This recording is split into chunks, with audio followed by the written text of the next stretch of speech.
11 حاجة هقول لكم عليها النهاردة موجودة في كل حمام، وللأسف ان احنا بننسى ننظفها، وللأسف برضو ان هي بتتسبب لنا في كوارث صحية كتير جدا، اهمهم البيوتي بلندر. ولو عايزين تعرفوا الباقي فكملوا معايا باقي الفيديو.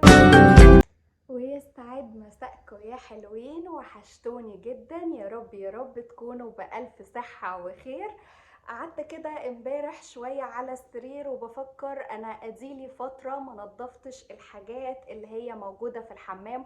طبعا الحاجات اللي موجودة مش الحمام نفسه، الحمام نفسه اكيد بيتنظف كل اسبوع، لكن انا بحكي على الحاجات اللي هي استخدام شخصي احنا بنستخدمها يوميا جوه الحمام، وللاسف انا بنسى انضفها. اديلي فتره، اديلي مثلا في حدود شهر، وللاسف برضو ان الحاجات دي بتتسبب لنا في كوارث صحيه واحنا اصلا مش بنكون واخدين بالنا منها. اهمهم بقى البيوتي بلندر. البيوتي بلندر لازم انضفها على الاقل مره في الاسبوع. انا من طبيعه وشي مش بيطلع لي حبوب، بس مره واحده كده بدا يطلع لي حبوب، يعني فقعدت اقول يا رب يعني العيال مش بيلعبوا في البيوتي بلندر بتاعتي. مواظبه اني بغيرها كل شويه، بس ليه الحبوب دي بتطلع في وشي؟ مفيش اي هرمونات اتغيرت الفتره دي وانا عارفه ده، مفيش حاجه تخلي ان الحبوب تطلع كده في وشي مره واحده. فقلت بس هي الاستاذه الصغننه دي اديلي اكتر من اسبوع ما نضفتهاش. لازم يا جماعه نهتم بنظافه البيوتي بلندر، لان لو انا مش بنضفها وبرجع استخدمها تاني في كل مره الميك اب طبعا بيتراكم عليها جدا. اكيد ايدي بيكون فيها ميكروبات، ده كله لما بيتحط كده على بشرتي بيتسبب ليا طبعا في بكتيريا داخل الجلد، والبكتيريا دي بتطلع على شكل حبوب، فلازم ننضف البيوتي بلندر. تاني حاجة بقى معايا، ودي انا برضو مش بستخدمها من فترة، وعلشان مش بستخدمها فقلت اصلا يعني ايه مفيش داعي اني انضفها، بس بما ان النهاردة يوم كلين وكده فهنضفها. يا جماعة الحجر بتاع الرجلين او ايا كان الحاجة اللي انتوا بتستخدموها علشان تنضفوا بيها كعوب رجليكوا دي لازم تتنضف. الحاجات دي بتبقى مليانة بكتيريا مليانة، فلازم ننضفها. مش هقولكم ننضفها كل اسبوع ونخصص وقت ليها وكده، لان اصلا كل واحد ما عندوش وقت، لكن على الاقل كل ما تيجي تستخدميها بعد ما تخلصي الاستخدام بتاعك اتعودي ان انتي تنضفيها وتحطيها في مكانها وهي نظيفة. ودي تاني حاجة. تالت حاجة بقى انا حطاهم هنا جنبي علشان اشوفهم، هو المكن بتاع ازالة الشعر. مش بحكي على مكن ستات بس، لكن برضو انتي لازم تهتمي بالمكن اللي بيستخدمه جوزك لازالة الشعر. سواء بقى هي مكنة اصلا بيبقى ليها مكان بتحوشي منها الشعر بتنضفيه، او مثلا ان هي شفرة حلاقة، او حتى الحاجات اللي انتي بتستخدميها لحواجبك مثلا او لفوق بقك. الحاجات دي بيبقى فيها مكان كده من فوق لما بتفتحيه بيبقى فيه شعر، مش عارفة الشعر باين ولا لا، بيبقى فيها كمية شعر كبيرة جدا. الشعر ده يا جماعة اولا هو بيأثر على المكنة نفسها، يعني المكنة نفسها مش بترضى تشتغل ولا تاخد شعر كتير. وثانيا طبعا دي بتبقى حاجة مش كويسة، انتي المفروض بتنضفي نفسك، بتنضفي شكلك قدام الناس، فاقل حاجة بتعمليها ان انتي يعني بتنضفي المكن بتاعك. غير كده انتي ممكن يجي عليكي فترة تحسي ان المكنة باظت وهي ولا باظت ولا اي حاجة. الفكرة في ان انتي مش مهتمة بالنظافة بتاعتها. طبعا المكن اللي هو الشفرات دي حاجة لازم تتغير كل 10 ايام، ويعني لو احنا بنحكي في التوفير ومش التوفير فما ينفعش تخلي اي مكنة استخدمتيها من غير النظافة. كل مرة تستخدميها لازم تنظفيها، ولازم كل 15 يوم تغيريها، لان ده بيتسبب في بكتيريا كتير جدا. واهم حاجة ان المكن ده يعني ليه اماكن معينة انا بستخدمه فيها، فما ينفعش جوزي يستخدم مكنة على دقنه اكون مثلا بستخدمها على مكان تاني، دي حاجة مضرة خالص. اللي بعده بقى معايا فرش الميك اب. فرش الميك اب نفس القصة، لازم الفرش بتاعت الميك اب دي لازم تتنضف. يعني شايفين هي بتطير ايه؟ مش عارفة هي مبينة ولا لأ، بس حقيقي من كتر الاستخدام اليومي فيها وانا مش بغسلها، اولا مش بتديني نفس اللون اللي انا عايزاه. يعني لو انا مثلا عايزة لون بينك وبعدين اخترته وحطيته على وشي بقى، مش بتديني لون، بحس ان هي مخلطة كده على كام لون تاني، لان انا بنضفها طبعا ايه، حاجة كرواتة كده على السريع وبعدين اشتغل بيها. غير ان هي برضو بتتسبب في حبوب، غير اني لازم كل فترة اهتم بنظافتها علشان تفضل قاعدة معايا فترة طويلة، لان دي حاجة مش مهم اني اغيرها مثلا كل اسبوع او 10 ايام او 15 يوم. الحاجات دي كل ما حافظت على نظافتها وكل ما حافظت اني حطاها في مكان كويس، كل ما هي هتعيش معايا فترة اطول. اهو الحاجات دي لازم تتنضف، لازم تتنضف يعني. الحاجة اللي بعد كده وهي فرش الأسنان. دي فرشة جديدة علشان طبعا فرش الأسنان لازم تتغير، برضو لازم تغيريها كل شهر، خصوصا لأولادك وليك انتي وجوزك. يعني مهما تنضفي فيها دي حاجة بتفضل فيها بكتيريا على طول، فما ينفعش استخدم الفرشة الواحدة لأكتر من شهر، دي حاجة بتبقى مضرة جدا. فرش الاسنان لازم كل مره بستخدمها برجع انضفها تاني، ولو معايا اطفال، يعني دي فرشه اطفال، فرشه بنتي، فلو معايا اطفال انا لازم اعلمهم ان يا جماعه اول ما بنستخدم الفرشه بتاعتنا وبنخلص الاستخدام احنا بننضفها كويس جدا.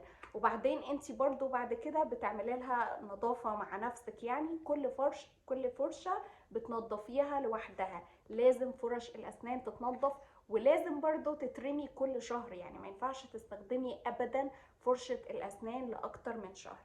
معانا اللي بعد كده بقى المقصات. المقصات يا جماعة اللي احنا بنستخدمها في الحمام، ما ينفعش استخدم المقص اللي في الحمام على طول، كل مرة بستخدمه سواء بقص شعري او مثلا بقص حاجة في جسمي، شعر في الجسم، او مثلا جوزي بيستخدمه لدقنه او لشعره، وكلنا كده نستخدم مكان بعضينا، او مثلا المقص الواحد يغطي على كل جسمي. لا، ما ينفعش المقص يعني.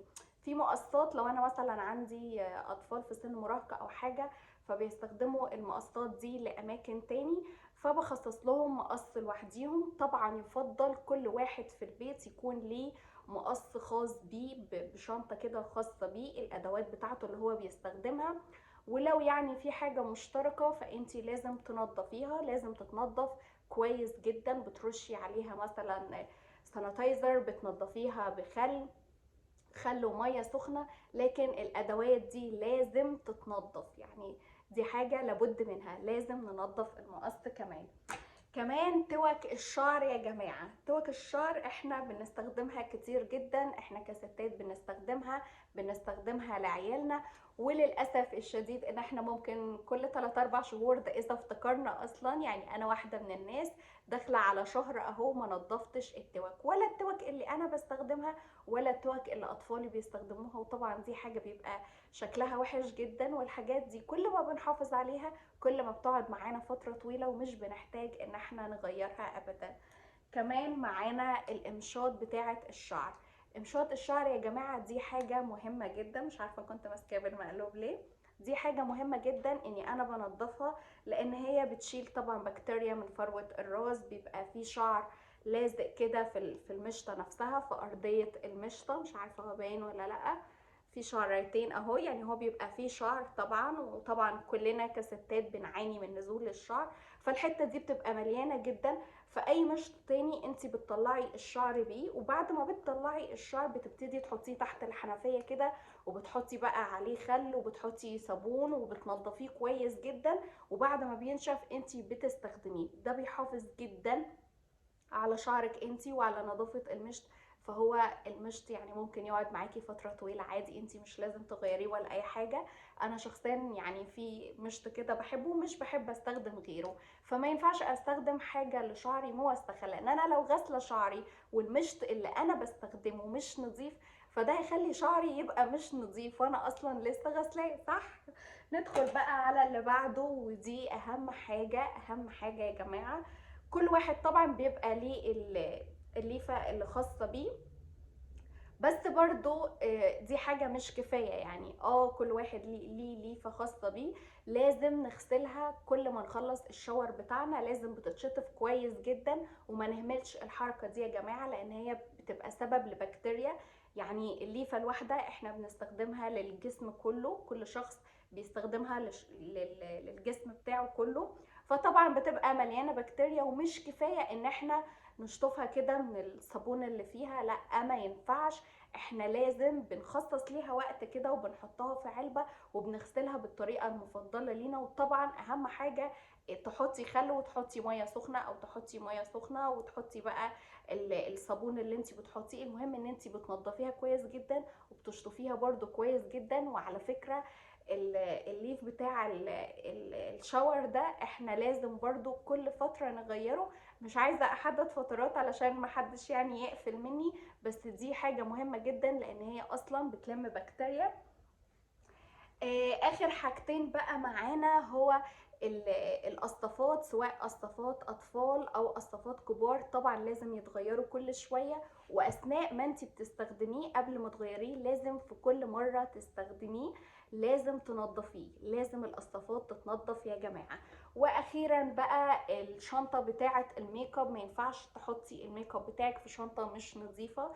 يعني ما ينفعش تبقي منظفه الادوات اللي انت بتحطيها تحطيها في حاجه مش نظيفه اصلا. لازم ننظف شنطه الميك اب، او لازم ننظف الحاجه اللي احنا بنرص عليها الادوات اللي احنا بنستخدمها، اللي هو المنظم مثلا بتاع الشاور اللي احنا بنحطه عند البانيو كده، او اي حاجه بنستخدمها في الحمام احنا لازم ننظفها. وكده خلاص الفيديو بتاعي خلص، ويا رب يا رب اكون ما طولتش عليكم وافدتكم. ولو عجبك الفيديو ما تنسيش اللايك والسبسكرايب والكومنت، واشوفكم على خير يا رب يا رب في فيديو جديد. باي باي.